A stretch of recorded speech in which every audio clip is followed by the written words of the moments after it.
A Segunda Guerra Mundial foi um conflito militar global que durou de 1939 a 1945, envolvendo a maioria das nações do mundo, incluindo todas as grandes potências, organizadas em duas alianças militares opostas, os Aliados e o Eixo. Foi a guerra mais abrangente da história, com mais de 100 milhões de militares mobilizados. Em estado de guerra total, os principais envolvidos dedicaram toda a sua capacidade econômica, industrial e científica a serviço dos esforços de guerra, deixando de lado a distinção entre recursos civis e militares. Marcado por um número significante de ataques contra civis, incluindo o Holocausto e a única vez em que armas nucleares foram utilizadas em combate, foi o conflito mais letal da história da humanidade, resultando entre 50 a mais de 70 milhões de mortes.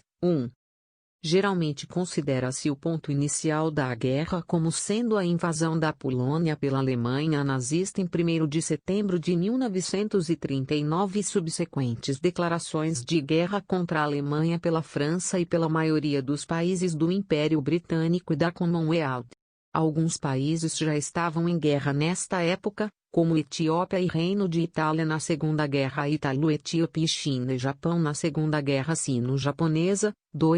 Muitos dos que não se envolveram inicialmente acabaram aderindo ao conflito em resposta a eventos como a invasão da União Soviética pelos alemães e os ataques japoneses contra as forças dos Estados Unidos no Pacífico em Pearl Harbor e em colônias ultramarítimas britânicas, que resultou em declarações de guerra contra o Japão pelos Estados Unidos, Países Baixos e o Commonwealth britânico.